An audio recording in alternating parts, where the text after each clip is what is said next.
네, 안녕하세요. 오랜만에 인사드립니다. 자, 오늘은 네 번째 그림책을 소개해드리려고 합니다. 자, 오늘 소개해드릴 책은요, 바로 무릎딱지예요. 무릎딱지라는 그림책인데요. 이 책을 처음 만나고 나서 제 느낌은 이 책은 뭘까? 전부 빨강색이네? 이 책을 아이들이 과연 봐도 될까? 라는 물음표가 던져졌습니다. 하지만 그림책을 펼치고 나서 그림책을 닫는 순간 마음이 먹먹해지는 그런 느낌을 받았습니다. 자, 그럼 무릎딱지는 과연 어떤 분이 이 책을 펼쳐내셨을지 궁금해집니다. 이 책은요, 글을 쓰신 작가분은 샤를로트 문드리크라는 작가분이 써주셨는데요.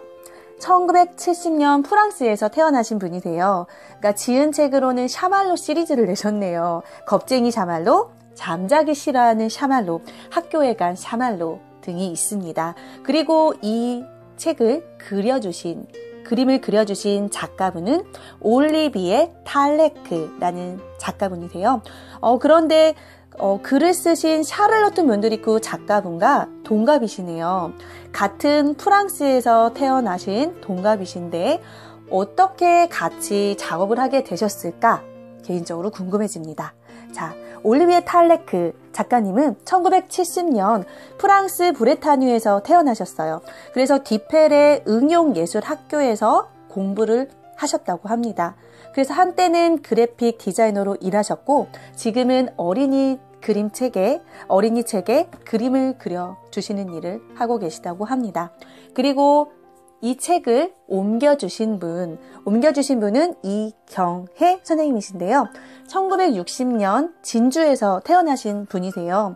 그래서 한국외국어대학교에서 불어교육학을 전공하시고 나서 1987년에 동화 짝눈이 말을 발표하면서 작품 활동을 꾸준히 이렇게 진행을 하셨다고 합니다. 한 권의 그림책이 우리에게 오기까지는 정말 많은 분들의 손길과 그리고 정성이 들어가는 것 같습니다. 자, 그럼 과연 이 무릎딱지 어떤 내용일까요? 궁금하시죠? 그럼 그림책 속으로 들어가 보도록 하겠습니다. 이 책은 첫 구절부터 굉장히 강렬하게 다가옵니다. 첫 구절이 뭐냐면요. 죽었다예요. 굉장히 충격적이었어요. 처음 이 구절부터 어떻게 이런 구절을 사용하셨을까? 죽었다. 그리고 이 책에는 한 꼬마 남자친구가 등장합니다. 누가 돌아가셨을까요? 네. 정말 생각하기는 싫지만 이 꼬마 친구의 엄마가 돌아가셨어요. 엄마가 오늘 아침에 죽었다. 사실은 어젯밤이래요. 아빠가 그렇게 말씀하셨대요. 그러니까 어젯밤에 엄마가 돌아가신 거죠. 그런데 이 친구는 말해요. 나는 밤새 자고 있었으니까 그동안 달라진 건 없다. 그러니까 나한테 엄마는 오늘 죽은 거다.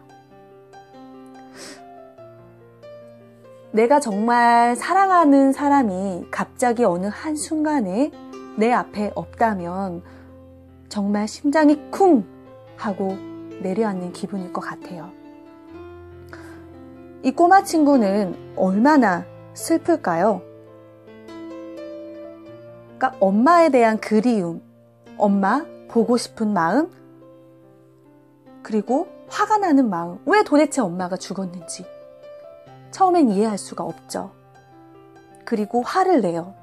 엄마한테 소리를 쳐요. 나는 화가 나서 소리쳤다. 엄마가 자꾸 그러면 안 된다고. 난 이제 엄마 아들이 아니라고. 이렇게 빨리 가버릴 거면 나를 낳지 말지. 뭐하러 낳았느냐고. 엄마는 아들을 보면서 과연 어떤 생각을 하고 계실까 궁금합니다. 그리고 이 친구가 눈을 떴을 때 집은 정말 조용하죠. 아빠도 상심이 크시겠죠? 그리고 이 집에는 꼬마 친구와 아들이 있습니다. 이 꼬마 친구와 아빠가 있어요. 아빠도 슬프신 거예요. 내 아내가 하루아침에 이 세상에 없다면 마음이 어떨까요? 정말 마음이 아프겠죠. 그래도 아빠는 아들이 있으니까 힘을 내야 돼요. 그래서 희미하게라도 웃습니다. 이제 다 끝났단다. 엄마는 저 세상으로 영원히 떠났어. 꼬마 친구는 뾰루퉁합니다. 이해할 수가 없죠. 그리고 알아요. 엄마는 어딘가 떠난 게 아니라 죽었다는 걸. 그리고 이제는 엄마를 보지 못한다는 것을. 그리고 사람들은 엄마를 관에 넣어서 땅에 묻었다고 말해줘요. 우리도 언젠간 이 세상을 떠날 때 한 먼지가 되어서 이 세상을 떠나겠죠. 그리고 이 꼬마 친구는 또 소리칩니다. 잘 떠났어. 속 시원해. 우리만 이렇게 남겨놓다니 너무해. 정말 나빴어. 어떻게 아빠한테 내가 좋아하는 아침빵을 만들게 해? 난 빵에 지그재그로 꿀을 발라서 반으로 잘라 먹는데. 짜증이 났어요. 아빠는 혼자서 그리고 해내지 못할 거라고 다짐합니다. 그리고 아빠를 돌봐줘야 된다고 생각해요. 꼬마 친구는 아빠를 돌봐줘야 된다. 내가 정말 잘해야 된다. 눈물이 나지만 참아야 된다. 그리고 아빠가 우는 게 너무 싫다. 라고 말을 합니다. 여기에 나오는 계절은요. 봄, 여름, 가을, 겨울 중에서 매우 더운 계절이에요. 이제 조금 있으면 이제 다가오는 여름입니다. 날씨가 더운 날, 날씨가 푹푹 찌는 날, 문을 다 닫아놓으면 엄청 막 숨 막히잖아요.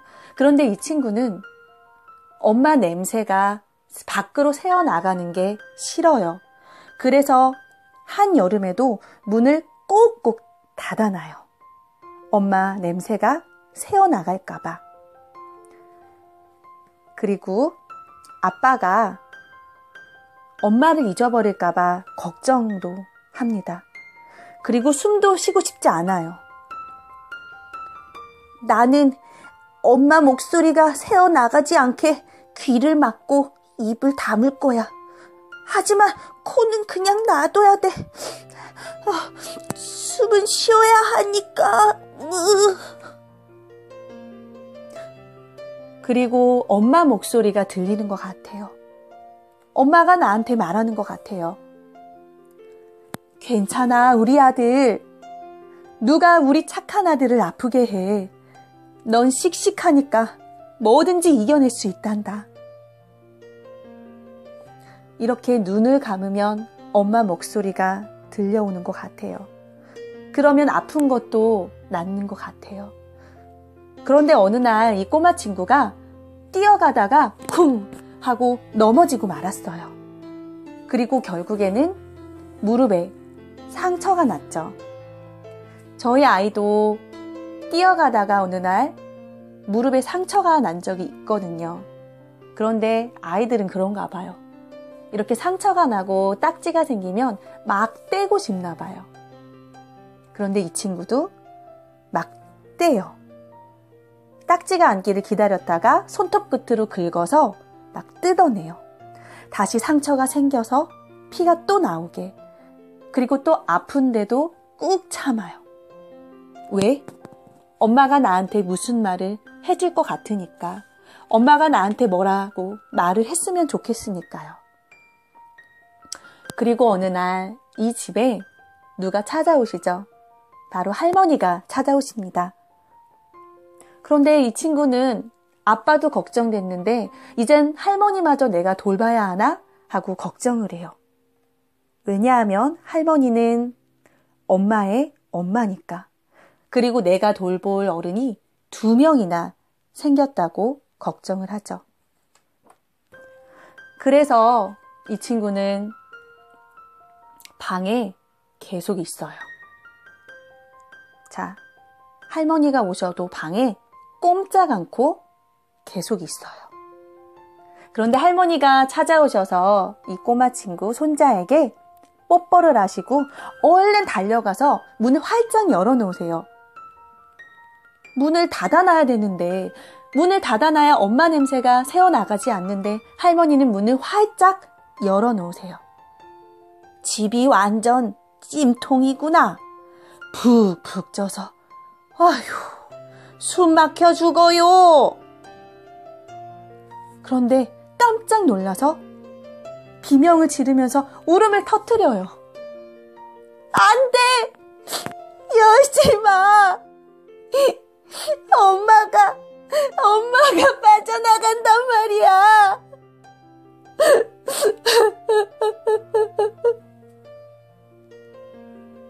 꼬마 친구는 눈물을 뚝뚝 떨어뜨려요. 아직 엄마가 떠난 걸 이 친구는 이해할 수가 없어요. 그리고 슬퍼요.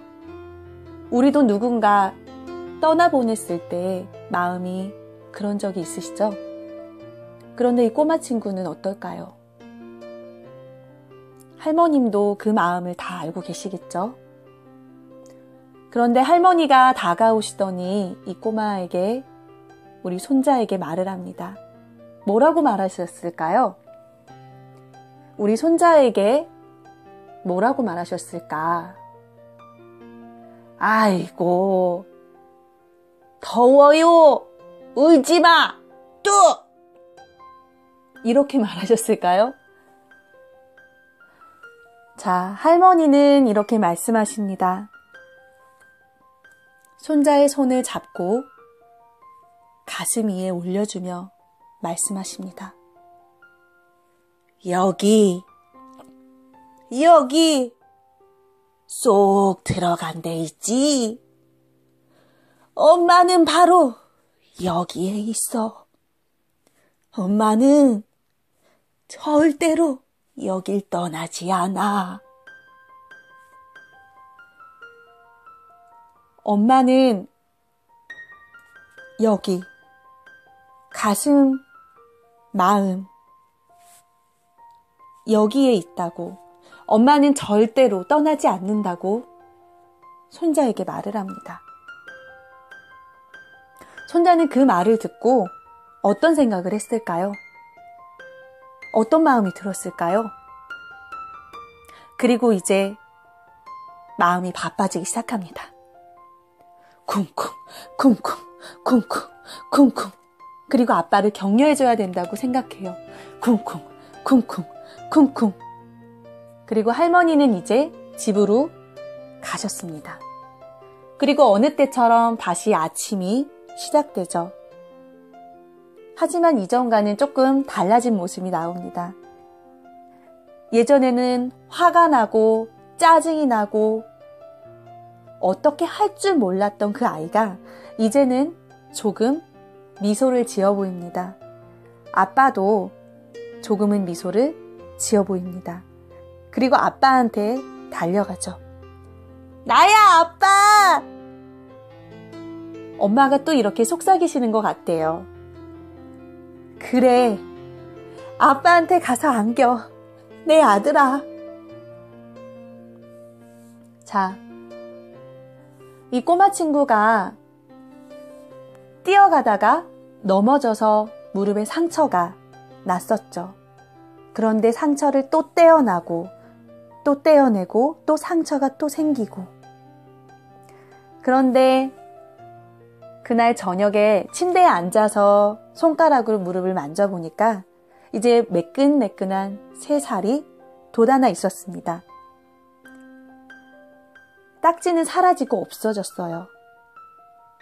우리가 모르는 사이 나도 모르는 사이 딱지가 저절로 떨어졌습니다. 꼬마는 훌쩍훌쩍 울까 망설였지만 울지 않았습니다. 우리도 처음에 무언가 상처가 무엇이 됐건 생기지만 시간이 지나면서 점점 잊혀지듯이 이 상처 또한 시간이 지나면서 점점 사라졌습니다. 그리고 꼬마는 잘 때 할머니가 알려주신 거기에 손을 쏙 올려놓고 잠이 오길 기다리면서 쿨쿨 솔솔 잠이 들었습니다. 자, 무릎 딱지. 엄마가 돌아가시고 나서 어느 한 꼬마의 마음을 그림책에 담은 내용입니다. 그런데 이 책을 우리 아이들이 봐도 될까? 라고 처음에 생각했던 마음이 이 책을 우리 아이들이 보고 나서 과연 뭐라고 말할까? 라는 생각이 들었습니다. 그리고 저희 아이들에게 이 책을 읽어주었더니 전혀 아무렇지 않았어요. 제가 걱정했던, 우려했던 그런 게 아니라 그냥 아이들은 그냥 책의 내용을 그냥 있는 그대로 받아들이는 것 같습니다. 엄마가 죽었네? 엄마가 왜 죽었어, 엄마? 그냥 아이들은 순수하게 이 책의 내용을 그냥 말을 합니다. 처음에 걱정했던 마음과 달리 아이들은 정말 그냥 그대로 받아들이는구나 라는 생각을 해보며 무릎딱지라는 책을 만날 수 있어서 정말 너무 좋았습니다. 혹시 가까이에 있는 누군가를 떠나보내신 경험이 있거나 아직 내 마음에 아물어지지 않는 상처가 있으신 분이 혹시나 있으시다면 이 무릎딱지라는 책을 꼭 한번 읽어보시길 권해드립니다. 오늘도 여러분께 무릎딱지, 이 그림책을 소개해드릴 수 있어서 정말 행복했습니다. 감사합니다.